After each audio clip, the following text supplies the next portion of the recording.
Hello to everybody watching. Thank you very much. Welcome back. Thank you for being here. I am joined once again by the lovely Sean from Unflopped. If I can get this to work, there we go. Hang on. I'm trying desperately to sort this software out, Sean. You are on screen, but I'm flipping back from me to you, and I was hoping to get a split screen, but it's not working. You can't see any of this, you see. You're in a really good place. I'm blissfully unaware of all this tech, which I love. You're out of the loop. But anyway, welcome back. How are you? Thank you. I'm great. I have put a smudgy background on my YouTube, which is big for me. You have it, and I love it. It's like a triptych. Is it a triptych? One of those paintings? One of those oil paintings? Yeah, a little bit like triptych. Yeah, I think so. Yeah, it's well smudgy. Also, that picture over that shoulder, no one can see it now.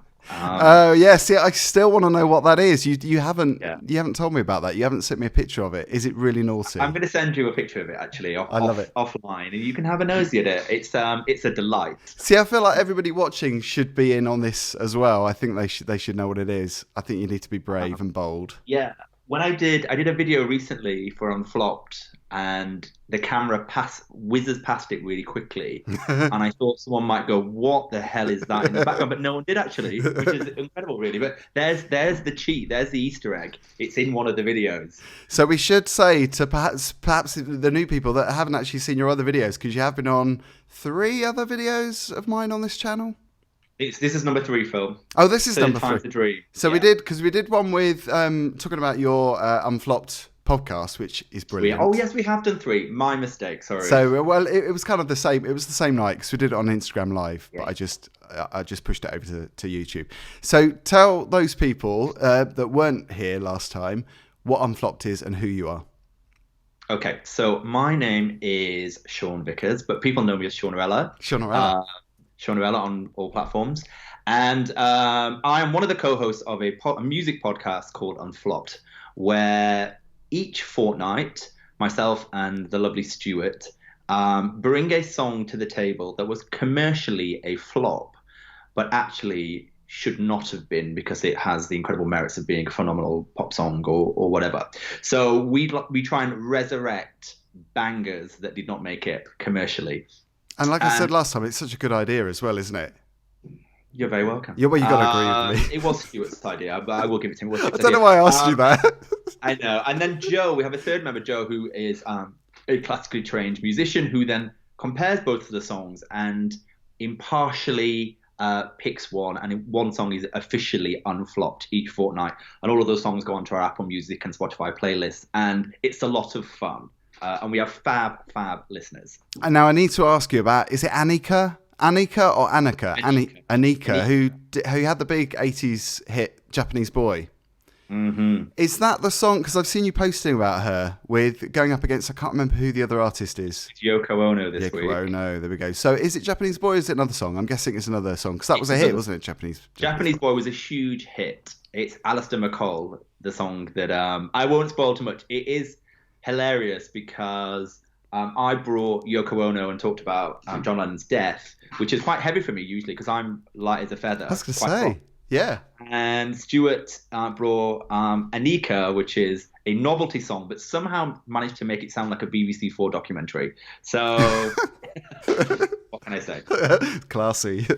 Very. Keeping it classy. So the movie today is a movie that was part of the BFI Flair Film Festival. Well, BFI Flair at Home, which was the online play, because of course the Flair Festival was cancelled this year, sadly, because of the pandemic. But the movie that we have just watched is A Dog Barking at the Moon. Great title. Indeed. Very intriguing title. Do you want to set the scene? Do you want to tell us a bit about the synopsis? Read the synopsis? Sure, very happy to. So it's a 2019 movie from China, and it is fundamentally a family drama that centers around what happens when a wife finds out that her husband is secretly gay and has been having an affair. And that's the crux of that story. And it's a non-linear story, which involves a husband and wife and their daughter, who has been studying in the US and has returned back to the family home with her American boyfriend, Benjamin. And I think, correct me if I'm wrong, you probably know more about this than me, but I think it's a reflection on the writer and director as well, because I think the story has a bit of a parallel for her experience as she was growing up too. I believe so, yeah. Very interesting film. I think the woman is called Xiang Zi. I think I'm pronouncing it is her debut as well as a writer-director, which I found phenomenal. Because I thought it was such a stylish movie. Quite a simple movie in some ways. Simplistic as in technicality of it, I found very simple. But I found that more effective, which we'll come on to in a minute. Because I think the cinematography is quite effective for being simple. Did you pick up on that? Did you pick up on how the film was made rather than just kind of embracing the story and falling into the storyline? Did you pick up on how it was made?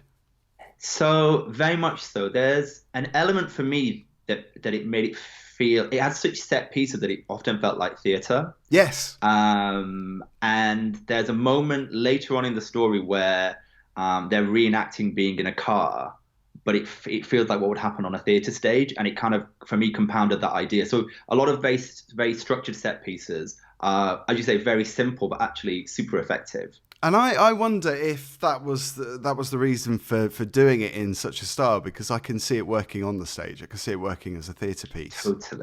Totally. Because it's obviously much easier to bring the story to the stage because there's not that many visual effects or technical pieces.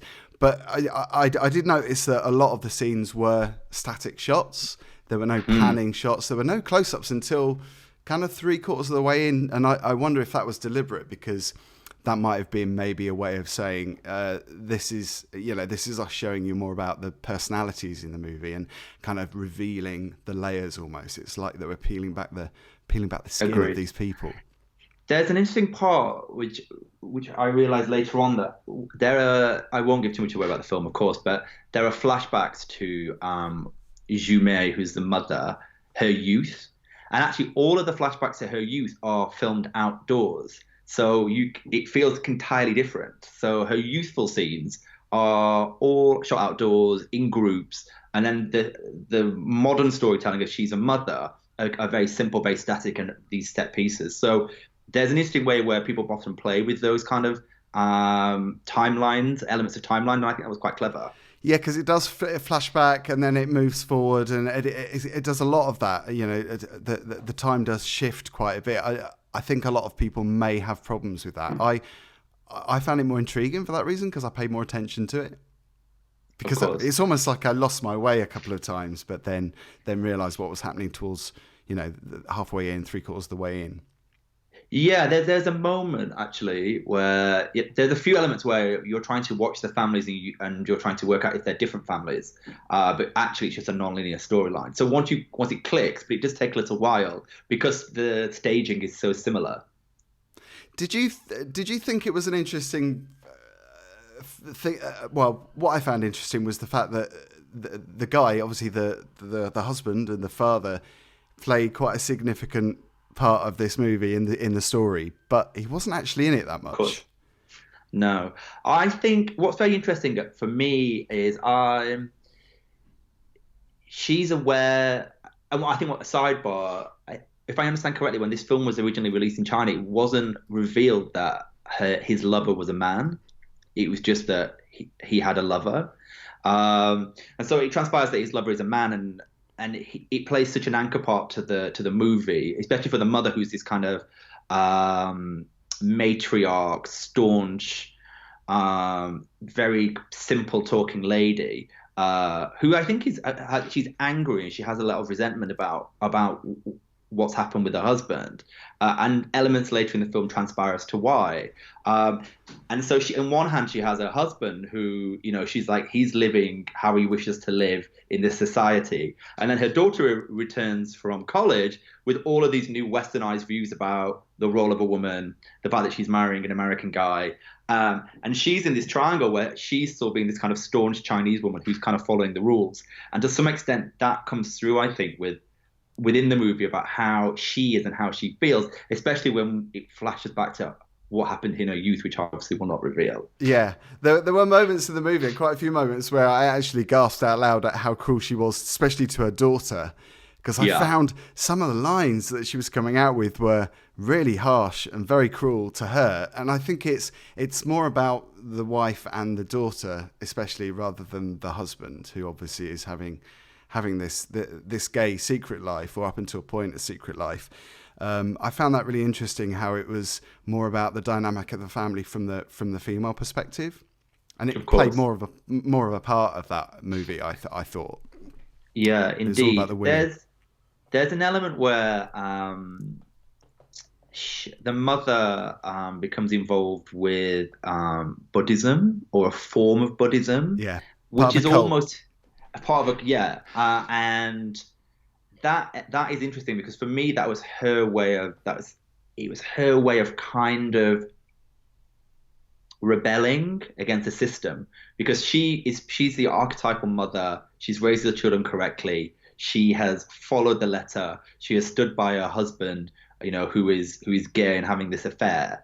And in some ways, that element is her rebellious streak of saying, I'm going to do something for me, even though as a viewer, we can all see through it's paper thin, really, this cult that she's got involved in, which is obviously to the dismay of her daughter. But no, I do think I think she's an incredible, the actress who plays her, Naren Hua, it's an incredible piece of character acting.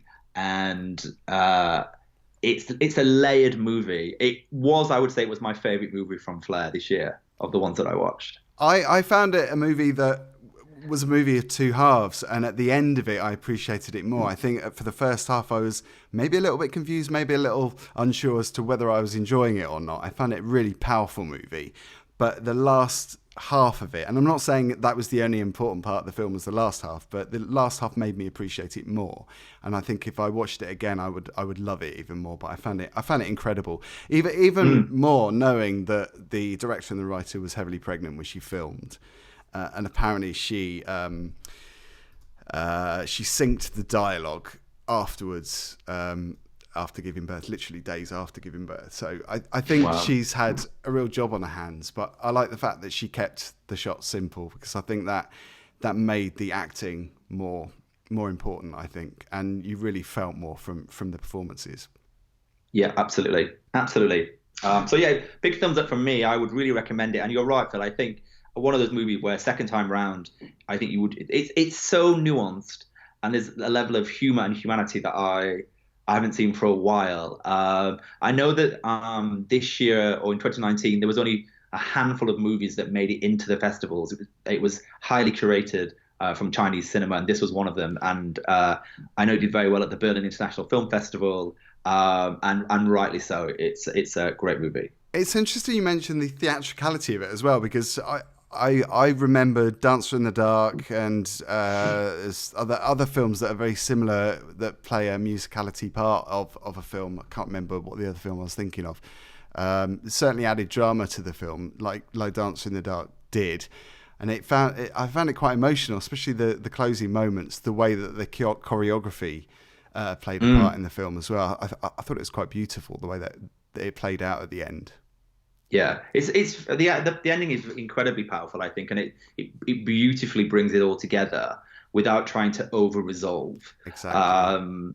And so for me, there's a reassurance that it's going to be okay, and that the mother, the matriarch, is going to work through what she needs to work through, and it's almost like through the nature of the film, we've seen her on that journey. Yeah.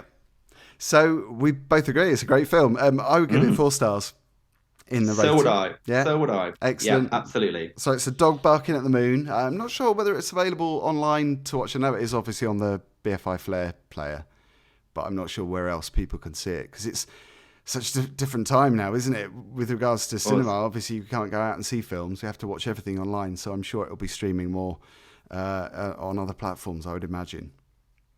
I would hope so, because it's really fab. So I hope it gets some form of general release, or people can get their hands on it, because it is a great movie. Well, thanks once again for joining us, Sean. It's always a pleasure to chat to you. What have we got coming up on Unflopped? We've got the Annika versus Yoko episode. So that episode went out on Friday. You can download it at unflopped.com or wherever you get your podcasts.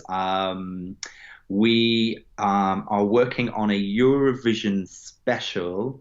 But I can't really say too much more because it would be too much of a reveal. Ooh. But I will drop the teaser that we are working on a Eurovision special. Although Eurovision is not happening this year, we are going to do something around Eurovision that is coming up soon. You've got loads of fingers in pies. Lots of fingers in lots of pies. I love it. But that's exciting. Eurovision is an exciting time, and so we want to try and make the most of it. Although this year, obviously, it has been cancelled. We do want to try and make the most of the incredible artists, the 41 artists that have put out music this year. Fabulous. Well, we will look forward to that. Always a joy to chat to you, Sean, and hopefully see you soon for another chat on this channel. Love to. Thanks very much, Thanks, Phil. everyone, for watching. See you soon. Bye-bye.